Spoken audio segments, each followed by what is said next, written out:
ಆತ್ಮೀಯ H16 news ಅರ್ಥಾತ್ ಹೇ ಸೀತಾರಾಮಗೆ ಸ್ವಾಗತ. ನಾನು ನಿಮ್ಮ MI ಅಥವಾ ಮಲ್ಲಪ್ಪ ಜೋತವರ ಆತ್ಮೀಯರೇ. ಈಗಾಗಲೇ ಎರಡು ಉಪಚುನಾವಣೆಗಳು ಮುಗಿದು ಹೋಗಿಬಿಟ್ಟು ದಾವಣಗೆರೆ ದಕ್ಷಿಣ ಬಾಗಲಕೋಟೆ ಚರ್ಚೆ ಜೋರು ಹಿಡಿತಾ ಇದೆ. ಎರಡೂ ಕ್ಷೇತ್ರಗಳಲ್ಲೇ BJP ಗೆದ್ದರೆ ಆಗ್ಬೋದು, ಸೋತ್ರೆ ಏನಾಗ್ಬೋದು ಅನ್ನೋಂಥ ದೊಡ್ಡ ಚರ್ಚೆ. ಗೆದ್ದರಂತೆ ಮುಗಿದೋಗ್ಬಿಡ್ತು. ಯಡಿಯೂರಪ್ಪನವರು 2028ರಲ್ಲಿ ಹಿಡಿಯೋರು ಯಾರಿಲ್ಲ. ವಿಜಯೇಂದ್ರ ಗ್ಯಾರಂಟಿ ಅಧ್ಯಕ್ಷ, ಅವರ ನೇತೃತ್ವದಲ್ಲಿನ ಚುನಾವಣೆ ನಿಶ್ಚಿತ. ಆದರೂ ಗೆಲ್ತಾರೆ ಎರಡು. ಈಗಿನ ಪರಿಸ್ಥಿತಿ ನೋಡಿ ಎರಡೂ ಗೆಲ್ಲೋದು ಭಾಳ ಕಷ್ಟ ಅಂತೇಳಿ ವಿಶ್ಲೇಷಣೆ ಮಾಡ್ತಾ ಇದ್ದಾರೆ. ಏನಿದ್ರು ನೆಕ್ ಟು ನೆಕ್ ಅದ ಎರಡೂ ಕ್ಷೇತ್ರಗಳಲ್ಲೇ. ವಿದ್ಯುದ್ರಲ್ಲೇ ಹೋಪ್ಸ್ BJPಗೆ ಭಾಳ ಇರೋದಪ್ಪ ಅಂದ್ರೆ ದಾವಣಗೆರೆಯಲ್ಲಿ. ಬಾಗಲಕೋಟೆ ಬಗ್ಗೆ ಮಾತಾಡ್ತಾರೆ, ಇಲ್ಲಂತಲ್ಲ. ಯತ್ನಾಳ್ ಬಂದರು, ಎಲೆಕ್ಷನ್ಸ್ ಆದವು, ಮತ್ತೇನೋ ಆಯಿತು ಅಂತೇಳಿ. ಆದರೆ ಮೌನವಾಗಿ ಸತೀಶ್ ಅವರು ತಮ್ಮ ಕೆಲಸ ಮಾಡ್ತಾಯಿದ್ರು. ಅವ್ರ ಬಗ್ಗೆ ಟಿಪ್ಪಣಿಗಳು ಬಂದು ಆ ಮತ್ತು ಬೇರೆ ಅಂದರೆ ಇಬ್ಬರು ಅಲ್ಲಿ ಕೆಲಸ ಮಾಡಿದ್ದಾರೆ. ಯತ್ನಾಳ್ ಬಂದ ನಂತರ ಶಹರದ ಅಥವಾ ಪಟ್ಟಣದ ಏರಿಯಾದಲ್ಲಿ, ನಗರ ಏರಿಯಾದಲ್ಲಿ ಜಬರ್ದಸ್ತಾಗಿ ಪ್ರಭಾವ ಆಯಿತು BJPದು ಅನ್ನೋದ್ರಲ್ಲಿ ಎರಡು ಮಾತಿಲ್ಲ. ಆದರೆ ಹಳ್ಳಿಗಳಲ್ಲೇ ಮೌನವಾಗಿ ಮಾತನಾಡಲಾರ್ದ ವರ್ಕ್ ಮಾಡಿದಂತಹ ಸತೀಶ್ ಅವರು ಮತ್ತು ನಮ್ಮ ಸಿದ್ದರಾಮಯ್ಯನವರಂತೂ ಪೂರ್ತಿಯಾಗಿ ಬಾಗಲಕೋಟೆಗೆ ತೆಕ್ಕಾದಂಗೆ ಮಾಡಿದರು. ಹೀಗಾಗಿ ಅದು ಅಷ್ಟು ಸುಲಭಿಲ್ಲ ಚಾಲೆಂಜ್ ಮಾಡ್ರಿಗೆ ಅನ್ನುವಂಥ ಮಾತುಗಳು ಕೇಳಿ ಬರ್ತಾ ಇದ್ದಾವೆ. ಯಾರು ಗೆಲ್ತಾರ ಅದು ಹೌದು. ಬಾಗಲಕೋಟೆ ಗೆದ್ರೆ ಇವತ್ತು ಕ್ರೆಡಿಟ್ ಹೋಗೋದು ಯಾರಿಗೆ? BJP ಗೆದ್ರೆ ಹೋಗೋದು ನಮ್ಮ ಯತ್ನಾಳ್. ಯಾಕಂದ್ರೆ ಯತ್ನಾಳ್ ಬಂದು ಸಾಕಷ್ಟು ಪ್ರಚಾರ ಮಾಡಿ ಅವರು ಯಾವುದೋ ಮಾತಾಡಿದರು. ಅದು ಎಷ್ಟು ಮಟ್ಟಿಗೆ ಇನ್ನು ಪರಿಣಾಮ ಆಗೈತಿ ಅನ್ನೋದನ್ನು ಈಗ ನೋಡ್ಬೇಕಾಗ್ಯದ. ಸಪೋಸ್ ಏನಾದರೂ ಬಾಗಲಕೋಟೆಯಲ್ಲೂ ಬಿದ್ದು, ಸಪೋಸ್ ಏನಾದರೂ ದಾವಣಗೆರೆಯಲ್ಲೂ BJP ಬಿತ್ತಪ್ಪ ಅಂತಂದ್ರೆ ನಿಶ್ಚಿತವಾಗಿಯೂ ಯತ್ನಾಳರಿಗೆ ನೋ ಎಂಟ್ರಿ, ಸೋತ್ರ. ಯಾಕಂತಂದ್ರೆ ಅವರು ಮಾತಾಡೋ ಮಾತುಗಳು ಕೇವಲ ಏನಪ್ಪ ಅಂದ್ರೆ ಅಲ್ಲಿ ಸೀಮಿತ ಪಡೆದಿರಲಿಲ್ಲ. ಚುನಾವಣೆ ಸಂದರ್ಭದಲ್ಲಿ ಬಾಗಲಕೋಟೆಯ ಸೀಮಿತ ಪಡೆದಿರಲಿಲ್ಲ.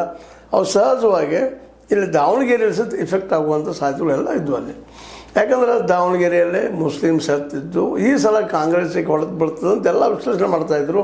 ಇಂಥ ಸಂದರ್ಭದಲ್ಲೇ ಯತ್ನಾಳ್ ಬಂದ ಮಾತನಾಡಿದ್ದು ಅಲ್ಲಿ ಮುಸಲ್ಮಾನರಿಗೆ ಒಂದು ಸ್ವಲ್ಪ ಪೆಟ್ಟು ಬಿದ್ದ.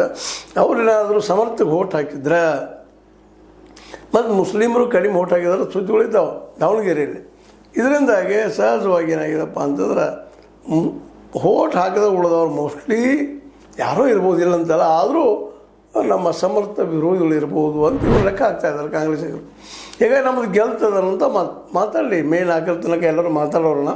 ಆದ್ರೆ ಹಂಗೆ ಒಂದೇಳೆ ಆದ್ರೆ ಸಪೋಸ್ ಈ ನಮ್ಮ ಇಲ್ಲಿಯ ಸಮರ್ಥ ಏನಾದರೂ ಗೆದ್ರೆ ಇದಕ್ಕೆ ನಮ್ಮ ಯತ್ನಾಳ್ ಮಾತುಗಳ ಕಾರಣಪ್ಪ ಅನ್ನುವಂಥದ್ದು ಸಹಜವಾಗಿ ವಿಶ್ಲೇಷಣೆ ಆಗ್ತದೆ. ಇನ್ನು ಬಾಗಲಕೋಟೆಗಳು ಬಿದ್ದು ಹೋಗ್ಬಿಟ್ರೆ ಮುಗಿದು ಹೋಗ್ಬಿಡ್ತು. ಇನ್ನು ಯತ್ನಾಳ್ಗೆ ಅಂತ ಒಳಗೆ ಎಂಟ್ರಿ ಇಲ್ಲ ಅಂತ ಒಂದು ಕಡೆ ಅನ್ಸಿದ್ರೆ, ಇನ್ನೊಂದು ಕಡೆ ಏನು ಅನ್ನಿಸ್ತಾ ಇದೆಯಪ್ಪ ಅಂದ್ರೆ ಯಡಿಯೂರಪ್ಪನವ್ರಿಗೂ ಸಹಿತ ಭವಿಷ್ಯದಲ್ಲೇ ಅವ್ರ ಮಗನ ಅಧ್ಯಕ್ಷ ಮಾಡಿ ಮುಂದುವರಿಸ್ತಾರ ಅನ್ನುವಂಥ ಪ್ರಶ್ನೆ ಒಂದಿದೆ. ಆದರೆ ಯಡಿಯೂರಪ್ಪನವ್ರು ತಪ್ಪಿಸಿಕೊಳ್ಳೋದಕ್ಕೆ ಒಂದು ಹಾದಿದೆ ಇವತ್ತು. ಏನಂದರೆ ಯತ್ನಾಳ್ ಇವರು ಕರೆಸಬಾರ್ದಾಗಿತ್ತು, ಅದು ಇಫೆಕ್ಟ್ ಆಯಿತು ಅನ್ನೋದು ಹೇಳ್ಕೊಳ್ಳೋಕ್ಕೆ ಯಡಿಯೂರಪ್ಪರಿಗೊಂದು ಧೈರ್ಯ ಆಯಿತು. ಮತ್ತು ಎರಡೂ ಗೆದ್ರೂ ಸಹಿತ ರಾಜಕೀಯ ಚಾಣಾಕ್ಷರ ಅಂತ ನಮ್ಮ ಯಡಿಯೂರಪ್ಪನವರು ಇಲ್ಲ, ಅವರು ಬಂದಿದ್ದು ಸುಳ್ಳೇನಲ್ಲ, ಅದು ನನ್ನ ಮತ್ತು ನನ್ನ ಮಗನ ಓಡಾಡಿದ್ದಾರೆ. ದಾವಣಗೆರೆಯಲ್ಲಂತೂ ಜಬರ್ದಸ್ತಾಗಿ ಪ್ರಚಾರ ಮಾಡಿದ್ದಾರೆ ವಿಜಯೇಂದ್ರ ಅವರು. ತಮ್ಮ ವಿರೋಧಿಗಳು ಸಿದ್ದೇಶ್ವರವರು ವಿರೋಧಿಗಳಿದ್ದರೂ ಸಹಿತ ಅಲ್ಲೇ ಏನಪ್ಪ ಅಂದರೆ ಒಳ್ಳೆಯ ಕೆಲಸವನ್ನು ಮಾಡಿದ್ದರಿಂದ BJP ಆಯ್ಕೆ ಆಯಿತು. ಅದು ಕ್ರೆಡಿಟ್ ಯಾರಿಗೆ ಹೋಗೋದು? ವಿಜಯೇಂದ್ರ ಮತ್ತು ಯಡಿಯೂರಪ್ಪನವರಿಗೆ. ಹೀಗಾಗಿ ಅಲ್ಲಿ ಗೆದ್ದರೂ ಲಾಭದ, ಇಲ್ಲಿ ಸೋತರೂ ಲಾಭದ, ಗೆದ್ದರೂ ಲಾಭದ. ಯಾಕಂದ್ರೆ ಬಾಗಲಕೋಟೆಯಲ್ಲಿ ಸೋಯ್ತಪ್ಪ ಅಂದರೆ ಇಲ್ಲರಿ ಯತ್ನಾಳ್ ತಂದು ನಾವು ಪ್ರಚಾರ ಮಾಡಲಿಲ್ಲ ಅಂತ ಹೇಳ್ಕೊಳ್ಳಿಕ್ಕೆ ಹಾಗೆ ಆಗ್ತದೆ ಹೈಕಮಾಂಡ್ ಮುಂದೆ. ಒಂದು ಗೆದ್ದರೆ ಇಲ್ಲಿ ನಾವು ಸಹಕಾರ ಮಾಡಿದ್ವಿ ರೀ, ಅದಕ್ಕೆ ಗೆದ್ದು ಅಂತ ಹೇಳೋದು ಸಾಧ್ಯದ. ಹೀಗಾಗಿ ಎರಡೂ ಕ್ಷೇತ್ರಗಳಲ್ಲೇ ಈಗಿನ ಮಟ್ಟಿಗೆ ನೋಡಿದರೆ ಎರಡೂ ಸೋತ್ರನೂ ಯಡಿಯೂರಪ್ಪನವ್ರಿಗೆ ಮೊದಲು ಅನ್ನಿಸ್ತಾ ಇತ್ತು ಎರಡೂ ಸೋತ್ರೆ ಮನೆಗೆ ಹೋಗ್ಬೋದು ಅಂತ. ಆದರೆ ಈಗ ಹಂಗಿಲ್ಲ. ಒಂದು ಅವಕಾಶ ಮಾಡಿಕೊಟ್ರು ಸ್ವತಃ BJP ಭಿನ್ನಮತೀಯರಿಗೆ ಸಪೋರ್ಟ್ ಮಾಡ್ತಿದ್ರು ಅವರು. ಅವರದಿಂದವರು ಯತ್ನಾಳರ ಕರೆಸಿ ಅದರಲ್ಲೂ ನಮ್ಮ ಚಲಂತೆ ಮಠರು ಅವ್ರು ಬರಬೇಕು ಅನ್ನುವಂಥ ಒಂದು ಪ್ಲ್ಯಾನ್ ಮಾಡಿದ್ದರಿಂದಾಗೆ ಬಾಗಲಕೋಟೆಯ ಸೋಲು ಗೆಲುವು ಎರಡೂ ಚಲಂತೆ ಮಠರಿಗೆ ಚೆಲ್ಲುವಂಥ ಕೆಲಸಗಳಾಗಿ ಹೋಗ್ಬಿಡ್ತವೆ. ಇದರಿಂದ ಯಡಿಯೂರಪ್ಪನ ಬರುವಂಥ ಒಂದು ಆರೋಪದ ಪಟ್ಟಿ ಕಡಿಮೆ ಆಗ್ತದೆ. ಇಲ್ಲ ಮಾಡ್ತಾ ಇದ್ದೀನಿ ಅವ್ರು ಕರೆಸಿದ್ರು, ಅದರಿಂದಾಗಿ ದಾವಣಗೆರೆನೂ ಹೋಯಿತು ಅನ್ನುವಂಥದ್ದು ಆಯ್ತದೆ. ಎರಡನ್ನೂ ಉಳ್ಕೊಳ್ಳಿಕ್ಕೆ ಸಾಧ್ಯ ಇವತ್ತಿನ ಮಟ್ಟಿಗೆ. ಆರಂಭದಲ್ಲಿ ನಾನು ಹೇಳಿದ್ದೀನಿ, ಮಾತನ್ನು ಹಿಂದೆ ಚರ್ಚೆನೂ ಮಾಡಿದ್ದೀನಿ ಅದನ್ನು ಆ ವಿಷಯದಲ್ಲ. ಎರಡೂ ಸೂತ್ರ ನಮ್ಮ ಏನಪ್ಪ ಅಂತಂದ್ರೆ ಯಡಿಯೂರಪ್ಪನವ್ರಿಗೆ ಮತ್ತು ಅವ್ರ ಮಗನಿಗೆ ಮನೆಗೆ ಹೋಗುವಂಥದ್ದು ಆಗ್ತದಂತ. ಆದರೆ ಇವತ್ತು ಹಂಗಿಲ್ಲ. ಯತ್ನಾಳರ ಎಂಟ್ರಿಯಿಂದಾಗೆ ಇಲ್ಲೇ ಯಡಿಯೂರಪ್ಪನಿಗೆ ಒಂದು ಅವಕಾಶ ಆಗ್ತದೆ. ಮತ್ತು 22 ತನಕ ತಮ್ಮ ಮಗನ ಮುಂದುವರಿಸಲು ಹೋಗೋದಕ್ಕಾಗಿ ಇದು ಒಂದು ರೀತಿಯಿಂದ ಅವ್ರಿಗೆ ಏನಪ್ಪ ಅಂದ್ರೆ ಲಾಭದ ವಿಷಯ ಅಂತ ಹೇಳ್ಬೇಕಾಗ್ತದೆ. ಇನ್ನೊಂದು ಹೇಳಿದ್ರೆ ಈಗಾಗಲೇ ಎರಡೂ ಗೆದ್ದರು, ಮುಗಿದು ಹೋಗಿಬಿಡ್ತು. ಅವ್ರನ್ನೇ ಮಾತಾಡ್ಸೋರು ಯಾರಿಲ್ಲ. ಮೋಸ್ಟ್ಲಿ ಯತ್ನಾಳರಿಗೆ ಒಳಗೆ ಬರೋದಕ್ಕೆ ಅವಕಾಶ ಸಿಗ್ಬೋದು. ಯಾಕಪ್ಪ ಅಂದ್ರೆ ಅವರು ಓಡಾಡಿದರು ಮಾಡಿದರು. ಬಾಗಲಕೋಟೆಯಲ್ಲಿ ಅದು ಬರೋದಕ್ಕಾಗ್ತು, ಇಲ್ಲಿ ಬರೋದಕ್ಕೆ ಅವರ ಕಾರಣ ಅಂತೇಳಿ ಅವ್ರನ್ನ ಎಂಟ್ರಿ ಮಾಡ್ಬೋದು. ಎಂಟ್ರಿ ಆದ್ಮೇಲೆ ಮುಂದೆ ಏನಾಗ್ತದೆ ಗೊತ್ತಿಲ್ಲ. ಬಟ್ ಏನಪ್ಪ ಅಂತಂದ್ರೆ ಯಡಿಯೂರಪ್ಪನವ್ರನ್ನ ಸುಲಭವಾಗಿ ಪಕ್ಕಕ್ಕೆ ಸರಿಸುವಂಥ ಕೆಲಸ ಹೈಕಮಾಂಡಿಂದ ಆಗೋದಿಲ್ಲ ಇದರಿಂದ ಅಂತೇಳಿ. ಮತ್ತು 2028ಕ್ಕೆ ನಿಶ್ಚಿತ ಆಯಿತು ಅಂತ. ಒಟ್ಟು ಹೆಂಗೋ ನೋಡಿದರೂ ಈ ಸೋಲು ಗೆಲುವಿನ ಅಂದಾಜು ಲೆಕ್ಕ ಮಾಡಿದರೆ ಯಡಿಯೂರಪ್ಪನವರು ಎರಡರಲ್ಲೂ ಪ್ಲಸ್ ಪಾಯಿಂಟಲ್ಲಿದ್ದಾರೆ. ಯಾಕಂದ್ರೆ ಯತ್ನಾಳ್ ಗೆದ್ದರು, ಎಂಟ್ರಿಗೆ ಅವಕಾಶ ಆಯಿತು. ಆದರೆ ಯಡಿಯೂರಪ್ಪನವ್ರಿಗೆ ಮುಖ್ಯ ಸ್ಥಾನ ಹಂಗೆ ಉಳಿದು ಹೋಗಿಬಿಡ್ತು. ಇಲ್ಲಿವರೆಗೆ ನಮ್ಗೆ ಯತ್ನಾಳ್ ಹೋರಾಟ ಮಾಡಿದ್ದು ವ್ಯರ್ಥ ಆಯಿತು. ಯಾಕೆ ಹೋರಾಟ ಮಾಡಿದ್ರು, ಏನು ಹೋರಾಟ ನಿಮಗೆ ಗೊತ್ತದ. ಯಡಿಯೂರಪ್ಪರ ಭ್ರಷ್ಟಾಚಾರದ ಬಗ್ಗೆ, ಅವ್ರ ಕುಟುಂಬ ರಾಜಕಾರಣದ ಬಗ್ಗೆ ಟೀಕೆ ಮಾಡಿದ್ದು ಮಾಡಿ ಹೊರಗೆ ಹೋಗಿದ್ದು ಇವತ್ತು ಇತಿಹಾಸದ.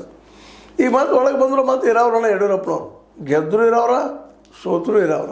ಸೋತರು ಯಾಕಪ್ಪ ಅಂದ್ರೆ ಆ ಸೋಲಿನ ಕ್ರೆಡಿಟ್ ನಮ್ಮ ಯತ್ನಾಳ್ ಸರಿ ಕಟ್ಟಿಬಿಡ್ತಾರೆ. ಅವ್ರು ಅಷ್ಟು ಬುದ್ಧಿವಂತರಿದ್ದಾರೆ. ಮತ್ತು ವಾತಾವರಣ ಹಂಗದ, ಮೀಡಿಯಾನು ಹಂಗದ. ಸಹಜವಾಗಿ ಯತ್ನಾಳ್ ಹಾದಿ ಬಂದಾಯ್ತು.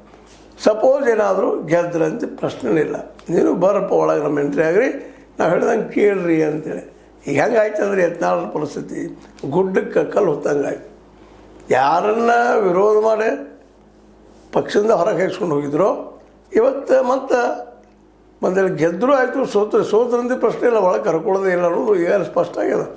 ಗೆದ್ರೆ ಅವ್ರು ಇರೋರನ್ನ ಯಡಿಯೂರಪ್ಪನವ್ರು, ಯಾಕಂದ್ರೆ ಮತ್ತೆ ಲೀಡರ್ ಆಗಿರೋರು ಜಬರ್ದಸ್ತಾಗಿ.